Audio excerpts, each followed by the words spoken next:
Hi friends, வணக்கம். Welcome to Vani Cooking and Lifestyle. இன்னைக்கு நம்மளோட சேனல்ல ஒரு yummy-யான dessert recipe banana salad எப்படி பண்றதுன்னு பார்க்க போறோங்க. திடீர்னு கெஸ்ட் வந்துட்டாங்களா, டக்குன்னு நம்ம இந்த சாலட்டை ஒரு குயிக் லஞ்சோட நம்ம வந்து இதை ரெடி பண்ணி வச்சிடலாம். அவ்வளோ ஈஸியான ஸ்டெப்ஸ் தான் நம்ம ஃபாலோ பண்ண போறோம். அதுவும் குறைஞ்ச இன்கிரிடியன்ஸ் வச்சு ரொம்ப yummy-யா ஒன்று பண்ண போறோம். வாங்க அது என்னென்னு பார்க்கலாமா. இதுக்கு வந்து பனானா வந்து நான் 3 பனானா எடுத்து வச்சுருக்கேங்க. பனானா வந்து நம்ம தேவையான அளவு அட்ஜஸ்ட் பண்ணிக்கோங்க. அதுக்காக 1/2 லிட்டர் பாலை வந்து காய்ச்சிட்டு இருக்கேங்க. நல்லா பாயில் பண்ணி அதை வந்து ஆடப்படியாமல் கிளறிட்டே இருக்கலாம் கொஞ்சம்.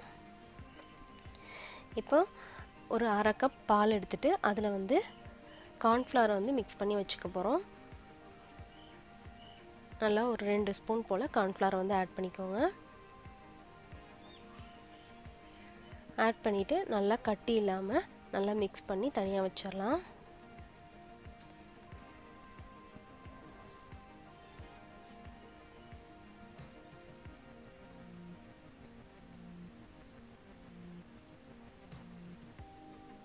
இப்போ பாலும் வந்து கொஞ்சம் நல்லா திக்காக ஆரம்பிச்சிருச்சு.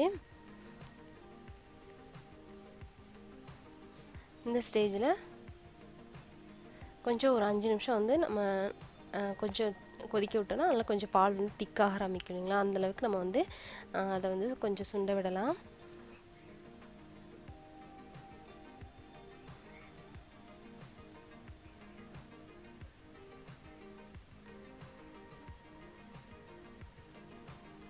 இப்போ இதில் வந்து நம்ம ரெடி பண்ணி வச்சுருக்கிற கார்ன்ஃப்ளவர் மிக்ஸை வந்து ஆட் பண்ணிடலாங்க. அதை வந்து நல்லா கட்டி இல்லாமல் நல்லா மிக்ஸ் பண்ணிடலாம்.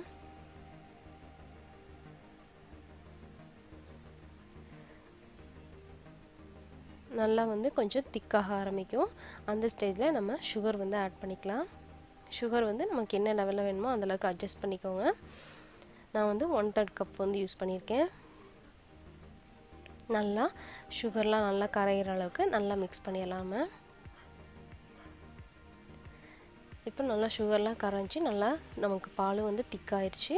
இந்த டயத்தில் ஸ்டவ்வை வந்து நம்ம ஆஃப் பண்ணிடலாம். ஆஃப் பண்ணிவிட்டு அதில் ஒரு 1/2 ஸ்பூன் போல் வெனிலா எசன்ஸ் வந்து சேர்த்துக்கலாங்க. வெனிலா எசன்ஸ் இல்லைன்னா நீங்கள் வந்து ஏலக்காய் பவுடர் சேர்த்துக்கோங்க, நல்லாயிருக்கும். இதை நல்லா ஒரு மிக்ஸ் பண்ணிவிட்டு இதை வந்து நம்ம ஆற விட போகிறோம். அதுக்காக வேறு பவுலுக்கு நம்ம மாற்றிடலாம். மாற்றி இதை ஆறட்டும். அந்த கேப்பில் நம்ம வந்து பனானா வந்து கட் பண்ணி வச்சிடலாங்க.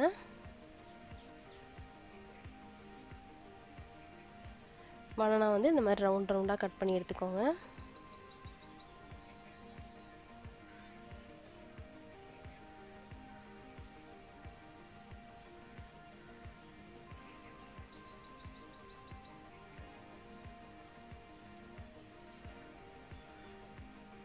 இப்போ பனானா ரெடி ஆயிடுச்சு. இப்போ நம்ம பால் வந்து நல்லா ஆறிடுச்சுங்க. அதை வந்து மிக்ஸி ஜாரில் போட்டு ஒரு 2 நிமிஷம் வந்து ஓட விடலாம். கொஞ்சம் நல்லா க்ரீமியாக நல்லா உங்களுக்கு நல்லா ஐஸ்கிரீம் மாதிரி நல்லா க்ரீமியாக கிடைக்கும். இப்போது இதை நம்ம பவுலுக்கு ட்ரான்ஸ்ஃபர் பண்ணிக்கலாம். இதோடவே பனானா வந்து கட் பண்ணி வச்சுருக்கிற பனானாவை வந்து ஆட் பண்ணிடலாங்க.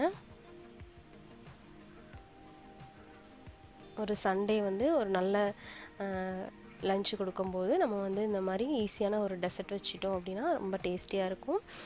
இல்லை திடீர்னு யாராவது கெஸ்ட்டு யாரும் வந்துட்டால் கூட நம்ம இந்த மாதிரி ஈஸியான டெசர்ட்லாம் நம்ம வந்து ரெடி பண்ணி வைக்கலாம். நம்மளுக்கும் வேலை குறையும், ரொம்ப ஒரு யம்மியான ரெசிபி கொடுத்த மாதிரியும் இருக்கும். இதை நல்லா ஒரு மிக்ஸ் பண்ணிடுங்க. மிக்ஸ் பண்ணிவிட்டு நம்ம மூடி வச்சு உடனே நம்ம சாப்பிட்ணும் அப்படின்னா வந்து ஃப்ரீசரில் வைங்க. ஒரு 1/2 அன் ஹவரில் ரெடி ஆயிரும். இல்லை அப்படின்னா நார்மலாக நீங்கள் வந்து ஃப்ரிட்ஜில் வச்சுக்கலாம். ஐஸ்கிரீம்னால் வந்து நம்ம வந்து ஃப்ரீசரில் வச்சு தான் நம்ம சாப்பிட முடியும். ஆனால் இது வந்து டக்குன்னு நம்ம வந்து ரெடி பண்ணி ஃப்ரீசரில் வந்து ஒரு 1/2 அன் ஹவர் வச்சாலே போதும். நல்லா சில்னஸ் ஆனாலே உங்களுக்கு போதும். சூப்பராக இருக்கும். ட்ரை பண்ணி பாருங்கள் இந்த ஈஸியான டெசர்ட் ரெசிப்பியை. உங்களுக்கும் இது கண்டிப்பாக பிடிக்கும். அப்படி பிடிச்சிருந்ததுன்னா எனக்கு லைக் பண்ணி உங்கள் ஃப்ரெண்ட்ஸுக்கு ஷேர் பண்ணுங்கள். நம்ம சேனலுக்கு சப்ஸ்கிரைப் பண்ணுங்கள். தேங்க்யூ ஃபார் வாட்சிங்.